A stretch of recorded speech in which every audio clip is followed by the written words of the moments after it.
ഇന്നലെ മാളിൽ പോയ സമയത്ത് ഒരു കോഴീനെ മേടിച്ചോണ്ട് വന്നു കേട്ടോ. എന്നാൽ പിന്നെ രാവിലെ എഴുന്നേറ്റ് അതിനെ കറി വെച്ചേക്കാന്ന് വിചാരിച്ചുകൊണ്ട് എടുത്ത് പുറത്ത് വെച്ചപ്പോഴത്തേക്ക് ഉണ്ണിക്കുട്ടൻ ഓടി വന്നു കേട്ടോ.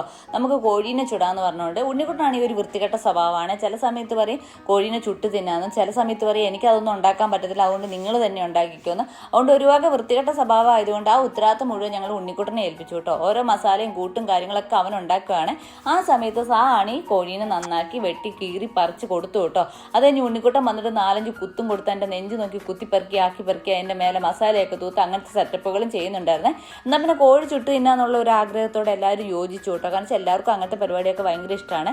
പിന്നെ വാടക വീടായതുകൊണ്ട് കുറച്ച് സൗകര്യമൊക്കെ കുറവുണ്ട്. എന്നാലും നമ്മുടെ ചെറിയ അടുപ്പിൻ്റെ പൊക്കത്ത് വെച്ചിട്ട് നമുക്ക് ചെറിയ ചെറിയ പരിപാടി എടുക്കാമെന്ന് പറഞ്ഞേ. അല്ലാതെ പുറത്ത് പോയിട്ട് ചുടാനോ പൊക്കത്തിൽ പോയിട്ട് ചുടാനൊന്നും ഇവിടെയുള്ള സഹകരണങ്ങളുള്ള ആൾക്കാരൊന്നും അല്ല കേട്ടോ.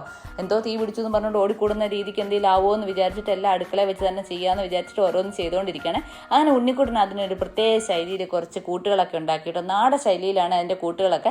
ആ കൂട്ടുകൾ എന്താണെന്ന് അറിയാൻ താല്പര്യമുള്ളവർ കമൻറ്റ് ചെയ്ത് കഴിഞ്ഞിട്ട് പറഞ്ഞുതരേ. പാവ അതിൻ്റെ നെഞ്ച് നോക്കി കുത്തി കീറിക്കൊണ്ടിരിക്കും കേട്ടോ. അങ്ങനെ അത് സെറ്റപ്പാക്കി തേച്ച് പിടിപ്പിച്ച് ഒരു 3-4-5 മണിക്കൂർ എടുത്ത് ഫ്രിഡ്ജിൽ വെച്ചു കേട്ടോ. അതിനെ 1 മണിക്കൂർ മതി എന്നൊക്കെ പറഞ്ഞിട്ട് വൈകുന്നേരം ആയപ്പോൾ കേട്ടോ അതിൻ്റെ ബാക്കി പരിപാടിയിലേക്ക് നീങ്ങിയത്. ഉണ്ണിക്കുട്ടന് ക്ലാസ്സിൽ പോകാനും ഉണ്ടായിരുന്നേ. അപ്പോൾ അതിൻ്റെ ഒരു തിരക്കും കാര്യങ്ങളൊക്കെ ആയിരുന്നു കേട്ടോ. നിങ്ങൾക്ക് ഞങ്ങൾ ഇഷ്ടമാവുകയാണെങ്കിൽ ഒന്ന് സബ്സ്ക്രൈബ് ചെയ്ത് സഹായിക്കണേ. അതുപോലെ തന്നെ വീഡിയോ കാണുമ്പോൾ കമൻറ്റ് ചെയ്യാനും ലൈക്ക് ചെയ്യാനും ഒന്നും മറക്കരുത്. ഞങ്ങളുടെ വിശേഷങ്ങൾ അറിയണമെങ്കിൽ കമൻറ്റ് ചെയ്താൽ മതിയേ.